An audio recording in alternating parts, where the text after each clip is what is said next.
Saratoga Plan did a very large study to identify the most important natural spaces in Saratoga County. They looked at things like water sources, water recharge, wetlands, topography and habitat, diversity of species. And from all of that research, what they identified was that the Palmertown Range is one of the highest priorities for conservation in the county.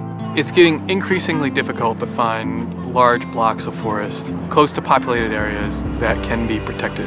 And it's those large forest blocks and those large protected areas that are going to have the capacity to change under a warming climate. The large places are where the hope lies.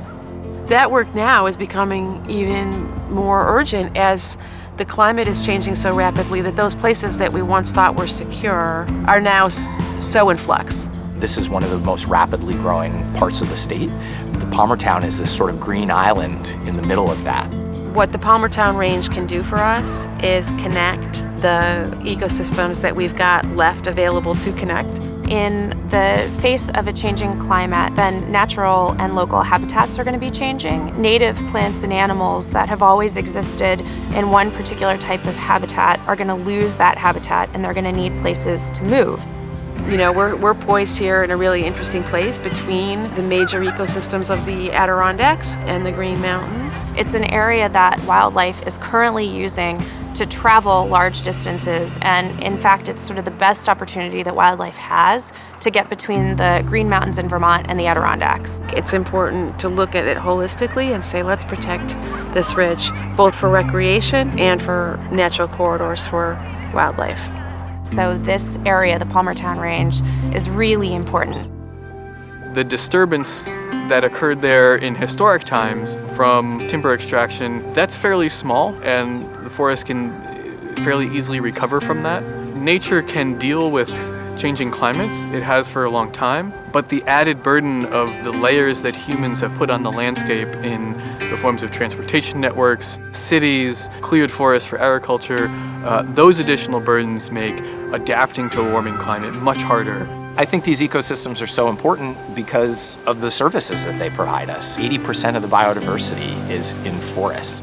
One of the things we look at is where does the water come from? And the headwaters of our water supplies are critical.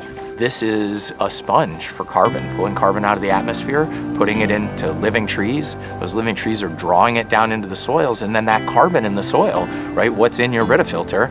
It's carbon, right? The forest naturally filters it and provides clean water for us. We all know that the storms that we're seeing in this area are not the storms that we saw when we lived here as children. We don't get the snows we had when I was a kid.